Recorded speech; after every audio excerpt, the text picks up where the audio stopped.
الحمد لله وكفى وسلام على عباده الذين اصطفى أما بعد فأعوذ بالله من الشيطان الرجيم بسم الله الرحمن الرحيم هو الذي أرسل رسوله بالهدى ودين الحق ليظهره على الدين كله وكفى بالله شهيدا صدق الله العظيم صلى الله على سيدنا ومولانا محمد وعلى آله وأصحابه وسلم সবাই মহব্বতের সাথে পড়ে সাল্লাল্লাহু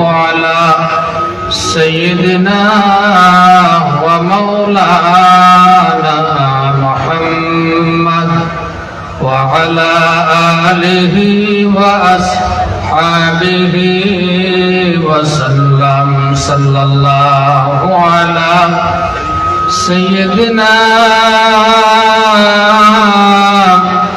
ومولانا محمد وعلى آله وأصحابه وسلم لا إله إلا الله محمد رسول الله আলহামদুলিল্লাহ ঐতিহ্যবাহী সিরাতুন নবী সাল্লাল্লাহু আলাইহি ওয়াসাল্লাম বাস্তবায়ন কমিটি মুন্সিবাজারের উদ্যোগে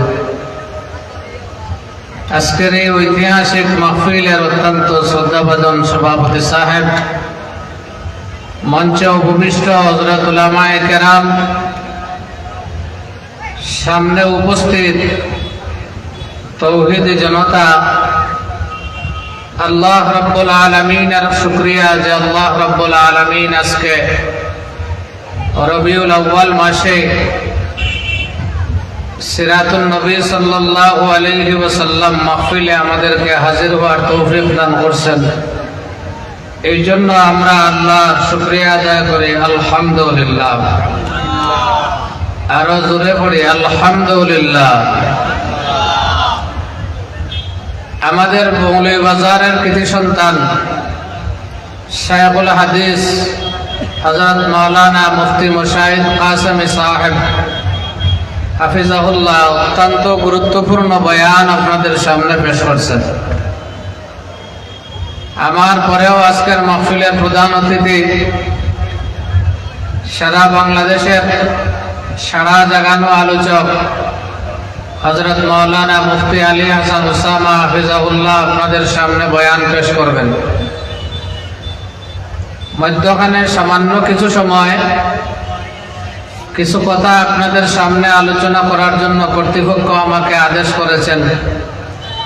সেই হিসাবে খুব সংক্ষিপ্ত কিছু কথা আপনাদের সামনে আলোচনা করার আশা রাখি। আল্লাহ তাআলা যেন তৌফিক দান করেন। সবাই বলেন আমিন।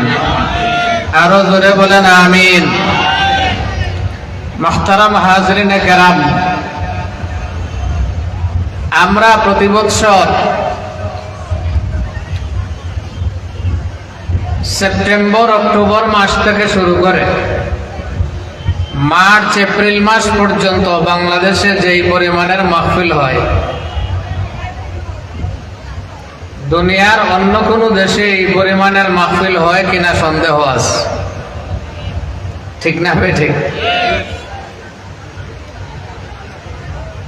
হাজার হাজার মাহফিল। রবিউল আউয়াল মাস আসলে পরে প্রতি বছর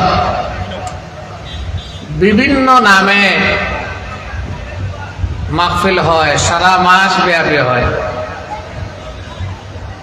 কোন মাহফিল মিলাদুন নবীর নামেও হয়, কোন মাহফিল সিরাতুন নবীর নামেও হয়, কোন মাহফিল শানে রাসূল সাল্লাল্লাহু আলাইহি ওয়াসাল্লাম সম্মেলনের নামেও হয়।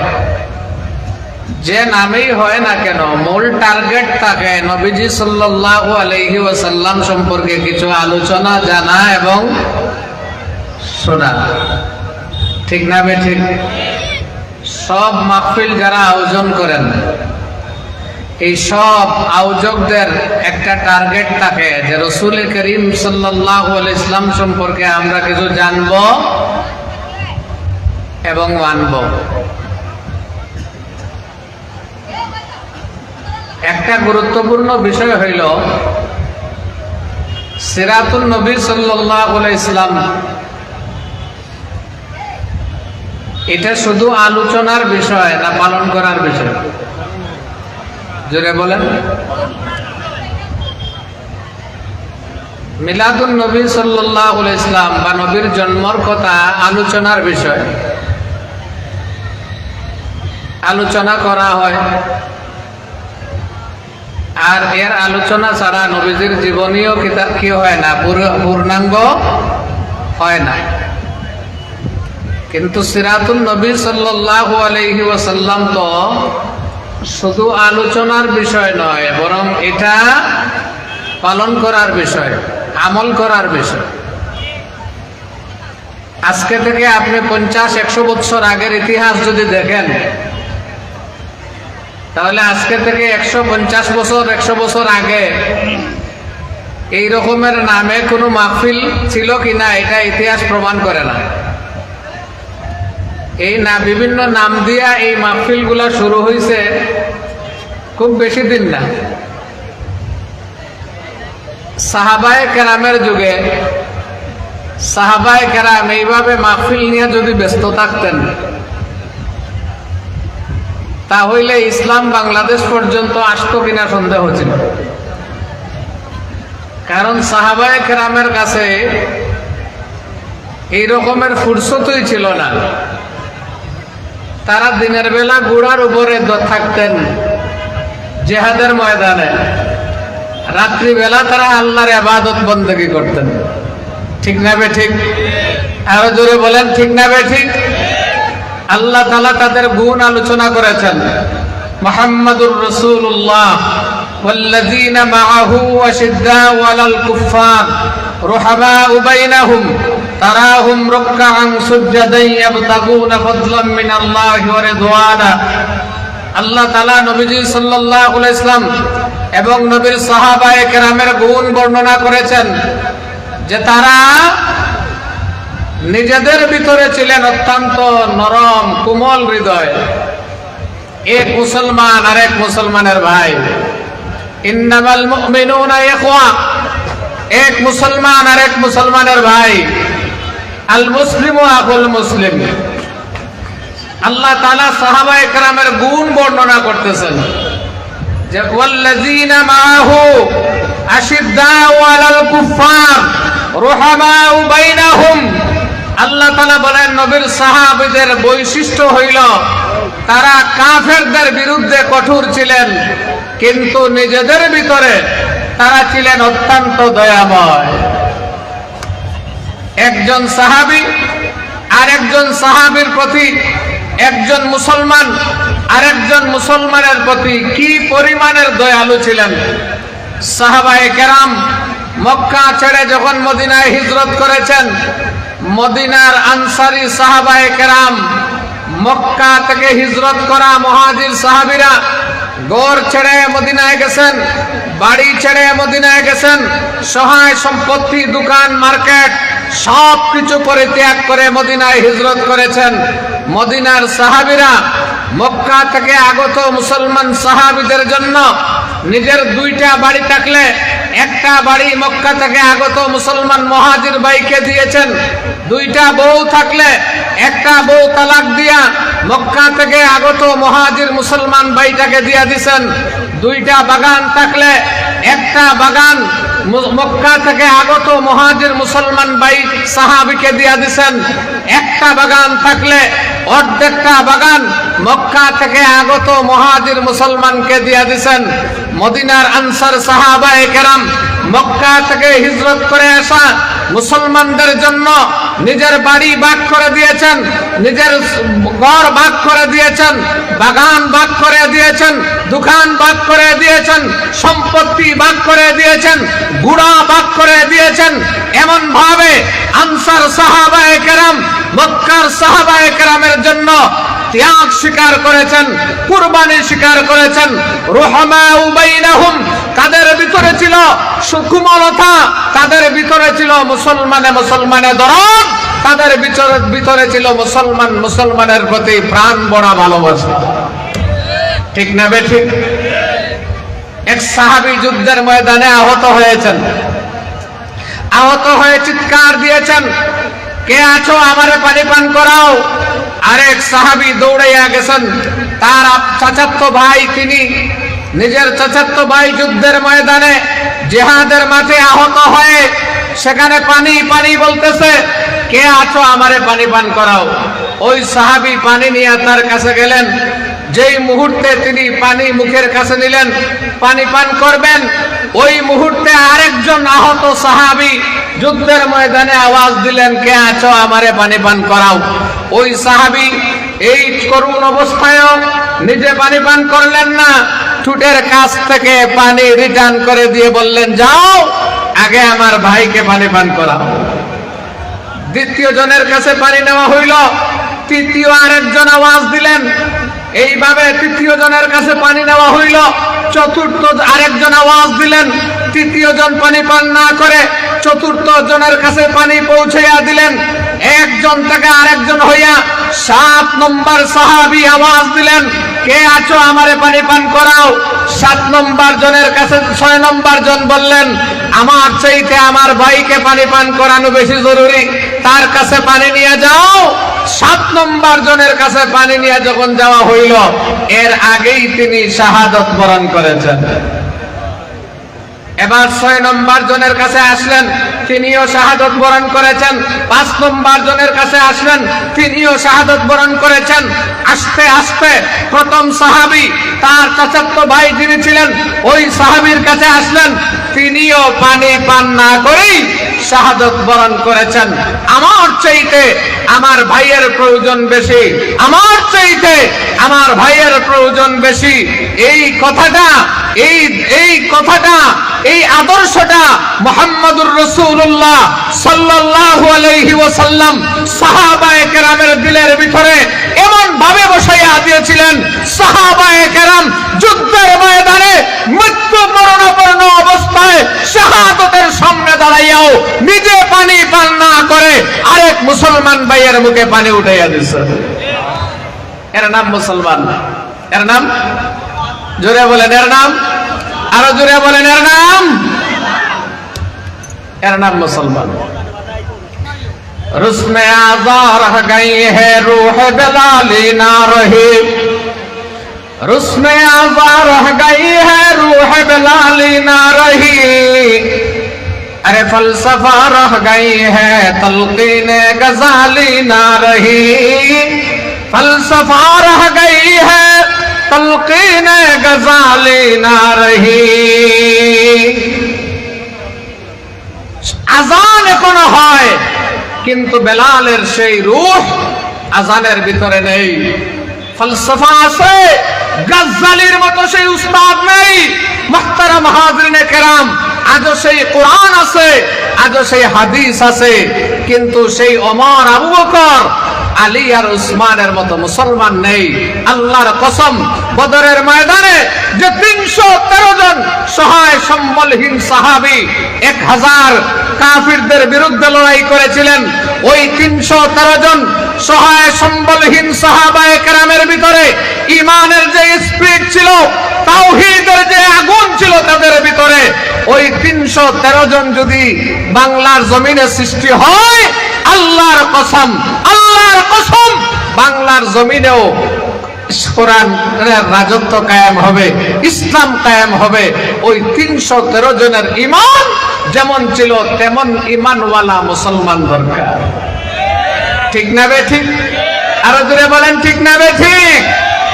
মুহতারাম হাজরিনে কেরাম, তাহলে রাসূল করিম সাল্লাল্লাহু আলাইহি ওয়াসাল্লাম যেই আরবে জন্মগ্রহণ করেছিলেন, নবীজি যে আরবে এসেছিলেন, নবীজি এমন সমাজে জন্মগ্রহণ করেছিলেন, দুনিয়াতে তশরিফ এনেছিলেন, যেই সমাজের মানুষ এতিম মিসকিনের সম্পদ আত্মসাৎ করত, যেই সমাজের মানুষ নারী দর্শন করে দুইটা উটের সাথে বান্ধিয়া দুইটা উটকে দুই দিকে দৌড়াইয়া দিত, নারীর দেহটা চিরে দুই টুকরা হয়ে যাইত, মহিলাটা যখন চিৎকার দিত আরবের সেই নর পশু যুবকগুলা অট্ট হাসি দিয়া ফুর্তি আমোদ করত। আমার রাসূল এমন সমাজে তশরিফ এনেছিলেন যেই সমাজের মানুষ তারা আল্লাহর ঘর কাবা ঘরে উলঙ্গ তোয়াফ করত। এমন সমাজে নবীজি তশরিফ এনেছিলেন যেখানে কাবা ঘরের ভিতরে উলঙ্গ নারী মূর্তি আল্লাহর ঘরের দেওয়ালের ভিতরে আঁকা ছিল, অঙ্কন করা ছিল। এমন সমাজে আল্লাহর রাসূল এসেছিলেন যেই সমাজে আবু জেহেল, আবু লাহাব এদের মতো নেতারা অসহায় গরিব মানুষের সম্পদ আত্মসাৎ করত, লুটতরাজ করত।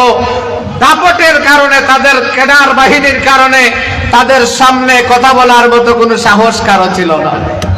ঠিক না বেঠিক? আল্লাহর রাসূল সাল্লাল্লাহু আলাইহি ওয়াসাল্লাম মক্কার জমিনে তশরিফ আনলেন। দিন যত যাইতে লাগলো, রাসূল করিম সাল্লাল্লাহু আলাইহি ওয়াসাল্লামের বয়স বাড়তে লাগলো। এই অবস্থা দেখে নবীজি সাল্লাল্লাহু আলাইহি ওয়াসাল্লামের দয়ালু অন্তর সব সময় ব্যথিত থাকে। নবীজির মনের ভিতরে বড় কষ্ট, কারণ আল্লাহ রাব্বুল আলামিন নবীজি সাল্লাল্লাহু আলাইহি ওয়াসাল্লামকে দয়ালু করে আল্লাহ তাআলা দুনিয়াতে পাঠাইছেন। লাকাদ জাআকুম রাসূলুম মিন আনফুসিকুম আজিজুন আলাইহি মা আনিতুম হারিসুন আলাইকুম বিল মুমিনিনা রাউফুর রহিম।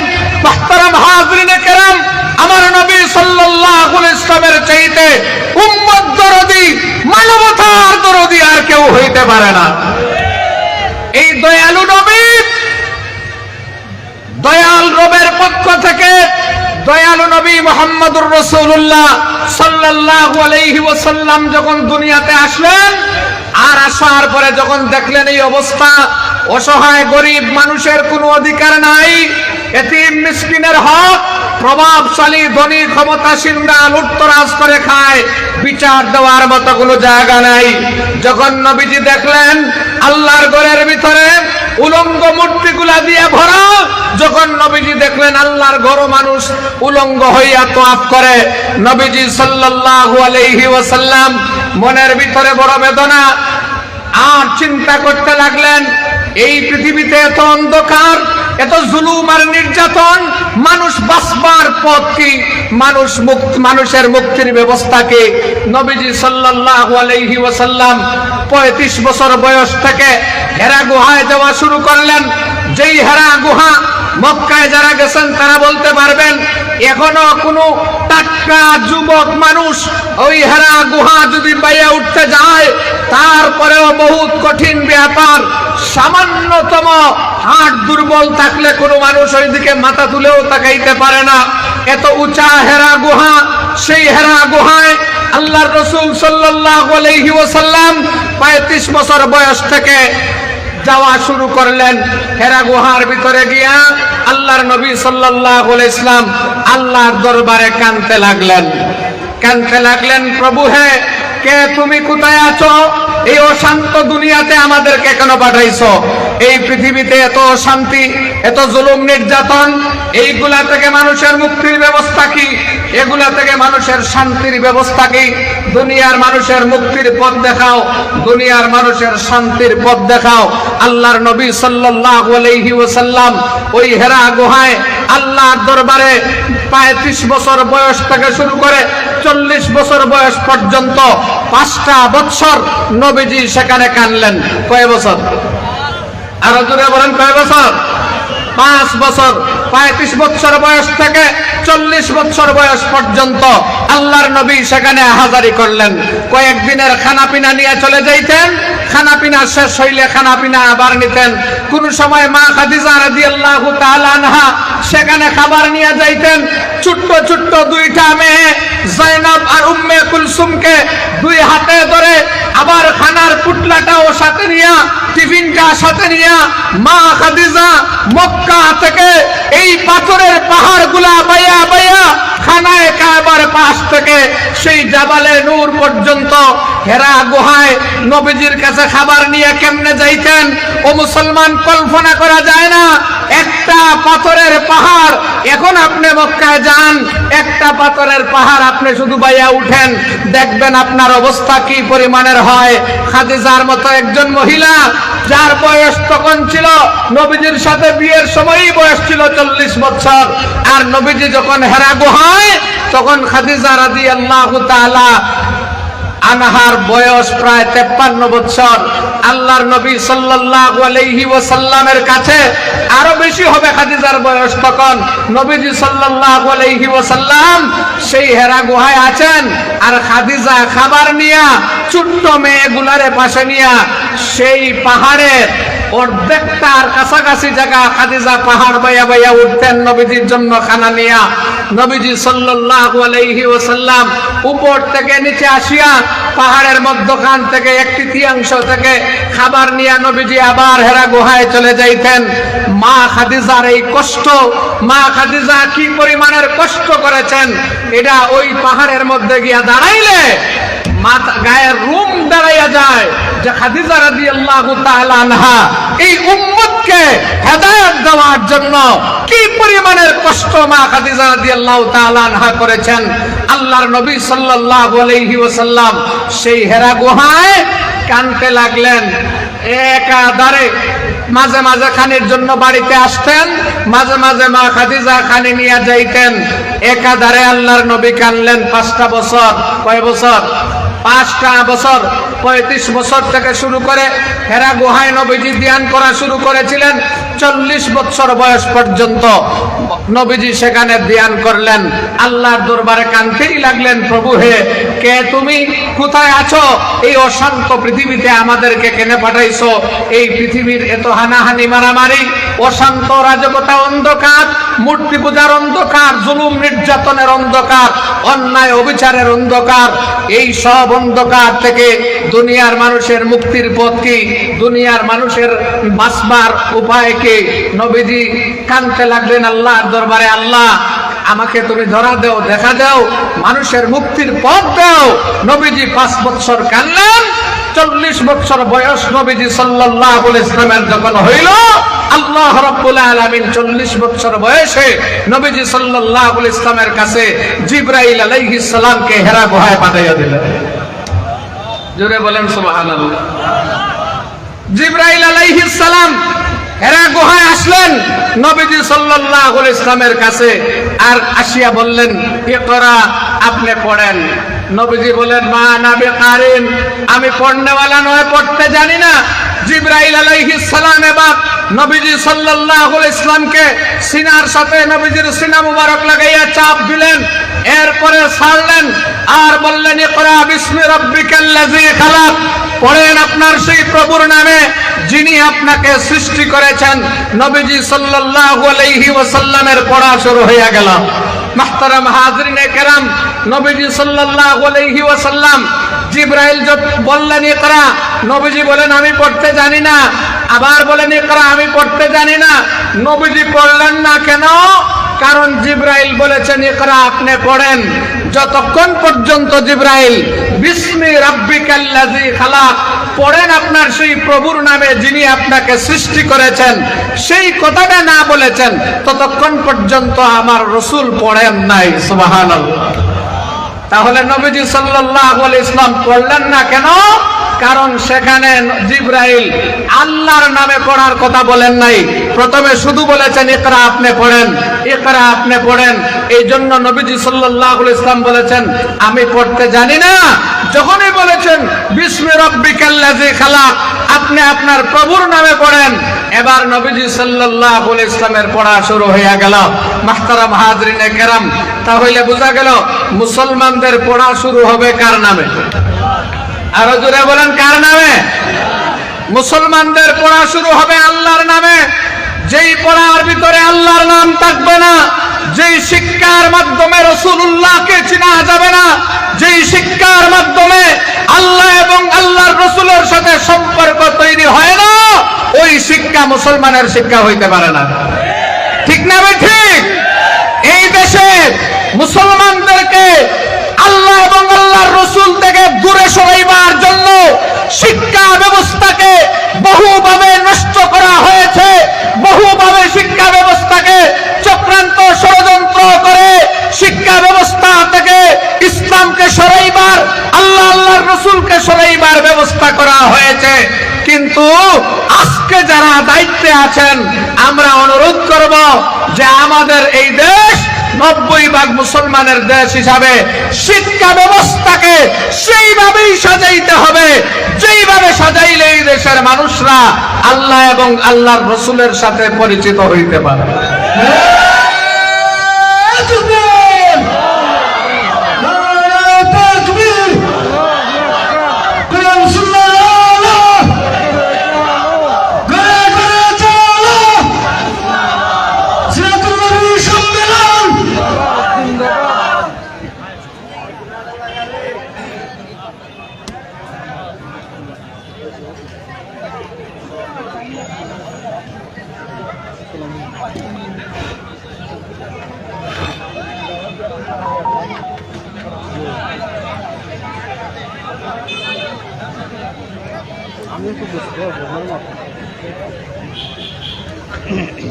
মাহতারাম হাজরিনে কেরাম,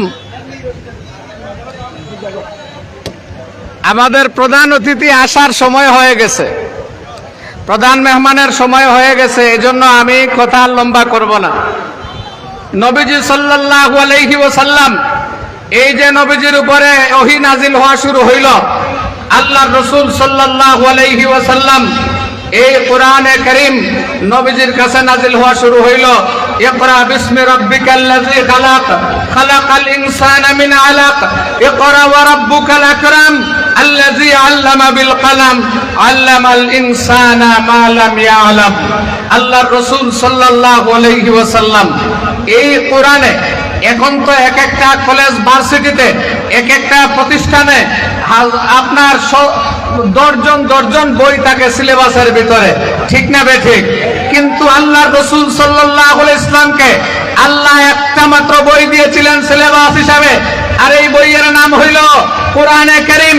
যালিকাল কিতাবু লা রাইবা ফি হুদাল লিল মুত্তাকিন।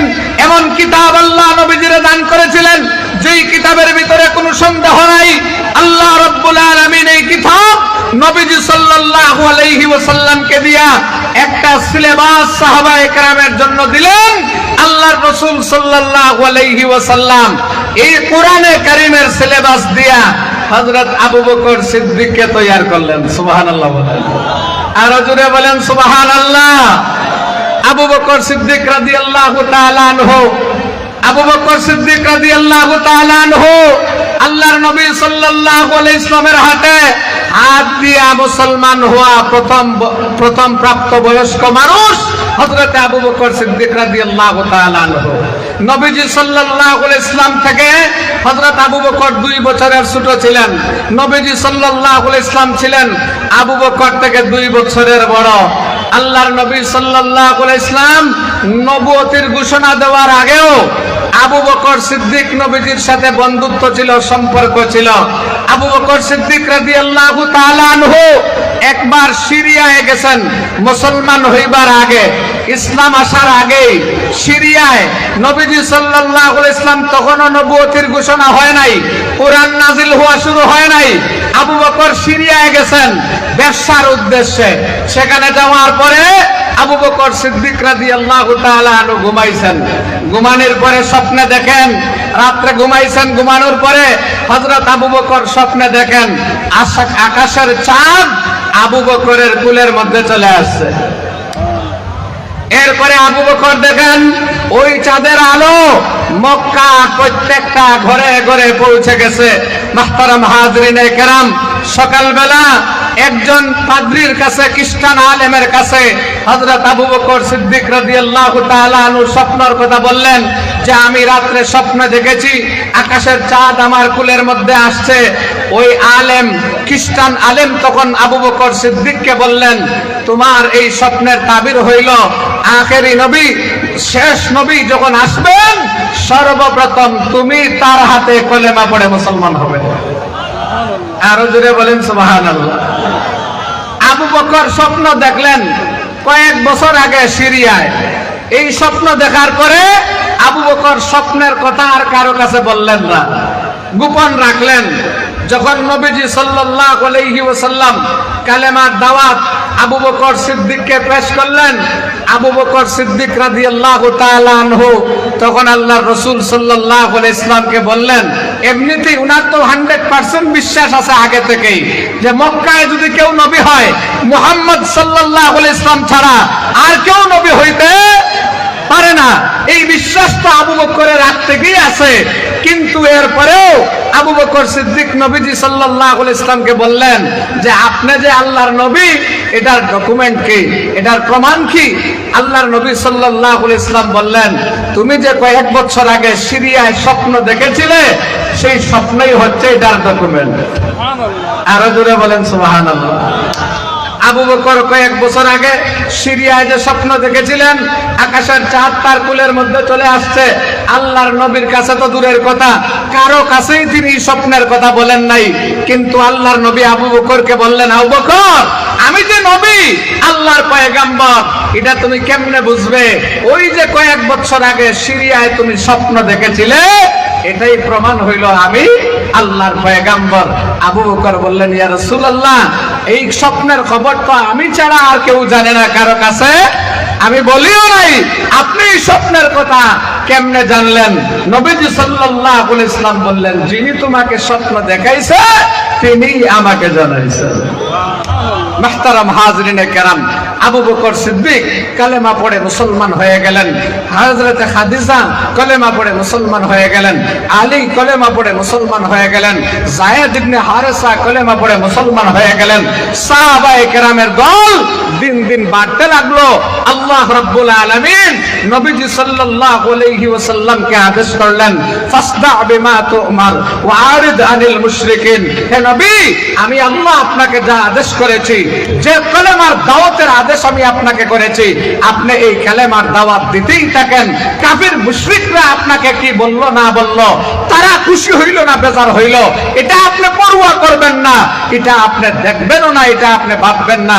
ওয়া আরিদ আনিল মুশরিকিন, মুশরিকদেরকে আপনি পরোয়া করবেন না। আপনি তারা যতই বুলুকুস করে না কেন আপনি আমার আদেশ বাস্তবায়ন করতেই থাকেন, কালেমার দাওয়াত মানুষের কাছে দিতেই থাকেন।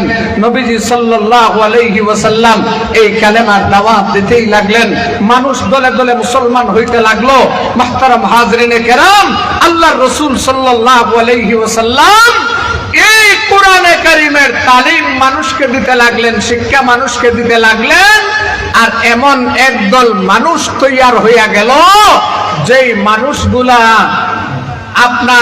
মানুষগুলার মতো চরিত্রওয়ালা, আদর্শওয়ালা, আখলাকওয়ালা, যেই মানুষগুলার মতো কুরবানিওয়ালা মানুষ দুনিয়ার ইতিহাস দেখাইবার ক্ষমতা নাই।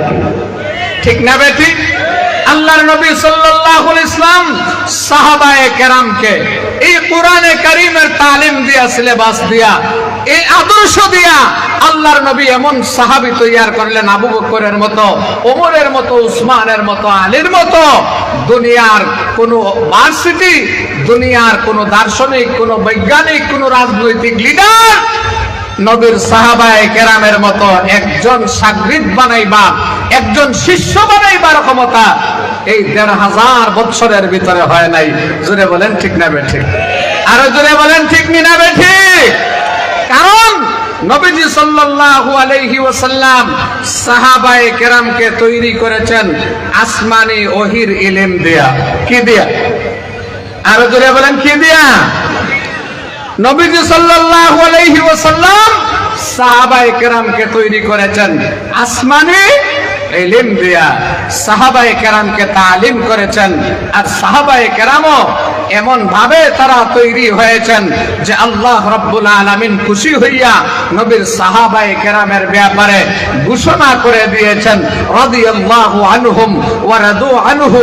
আমার নবীর সাহাবীরা তারাও আমি আল্লাহর উপরে খুশি আর আমি আল্লাহও তাদের উপরে খুশি। জোরে বলেন সুবহানাল্লাহ। মুহতারাম হাজরিনে কেরাম, নবীজি সাল্লাল্লাহু আলাইহি ওয়াসাল্লাম সাহাবায়ে কেরামরে শিক্ষা দিলেন যেই আরবের মধ্যে এমন একটা অবস্থা ছিল, একজন মানুষ যদি আরেকজন মানুষকে খুন করত তাহলে ওই বংশের মানুষেরা এর কাছ থেকে প্রতিশোধ গ্রহণ না করা পর্যন্ত থামতো না। এরপরে সে যদি প্রতিশোধ নিতে না পারত, তার মারা যাওয়ার সময় সে ওসিয়ত করে যাইতো আরেকজন তার সন্তানদেরকে প্রতিশোধ নেওয়ার জন্য। তার সাহাবায়ে কেরাম আর নবীজি সাল্লাল্লাহু আলাইহি ওয়াসাল্লাম এমন একদল মানুষ তৈরি করলেন, নবীজি সাল্লাল্লাহু আলাইহি ইসলাম যারা একজন আরেকজনকে নিজের চাইতে আরেক ভাইয়ের হক বেশি, আমার চাইতে আমার ভাইয়ের প্রয়োজন বেশি, এই কথাটা তাদের ভিতরে এমন ভাবে বসেছিল যে নিজে পানি পান না করে আরেক ভাইকে পানি পান করাইবার জন্য এতজন সাহাবায়ে কেরাম শহীদ হইয়া গেলেন। কারো পানি পান করা হইল না, কিন্তু নিজের চাইতে আরেক ভাইকে বেশি গুরুত্ব দিলেন। আজকে আমরা ফিলিস্তিনে মুসলমানরা মার খাইতেছে 70 বছর থেকে 80 বছর থেকে, কাশ্মীরে মুসলমানরা মার খাইতেছে, আজকে রোহিঙ্গায় মুসলমানরা মার খাইতেছে, দুনিয়ার বিভিন্ন জায়গায় আজকে অত্যাচারের স্টিম রুলার চলতেছে। আমরা তাদের জন্য বিভিন্ন সময় একটা মিছিল বাহির করে আমাদের দায়িত্ব শেষ করি, বিভিন্ন সময় আমরা কিছু ভাষণ বক্তৃতা দিয়া আমরা আমাদের দায়িত্ব শেষ করি। আল্লাহর কসম, ওই সমস্ত জালিমদের মোকাবেলা, ওই ইসরায়েলের জালিমদের মোকাবেলা, ইহুদিদের ইহুদি সন্ত্রাসীদের মোকাবেলা, খ্রিস্টান সন্ত্রাসীদের মোকাবেলা, বৌদ্ধ সন্ত্রাসীদের মোকাবেলা, ওই সমস্ত সন্ত্রাসী যারা মুসলমানদেরকে মসজিদের ভিতরে জবাই করে, যারা মুসলমানদেরকে মসজিদের ভিতরে বোমা মেরে, যারা হত্যা করে, মায়ের কোলে দুধ পানরত অবস্থায় শিশু বাচ্চাদেরকে যারা হত্যা করে, আর মুসলমানদের ইজ্জত নিয়ে যারা সিনেমিনি খেলে, আইলানের মতো শিশুদের লাশ সমুদ্রের পানির ঢেউয়ে ঢেউয়ে চরের মধ্যে উঠে আসে, ওই সমস্ত জালিমদের মোকাবেলা করবার জন্য ও মুসলমান আমাদেরকে আবারও সিরাতুন নবীকে বাস্তব জীবনে বাস্তবায়ন করতে হবে।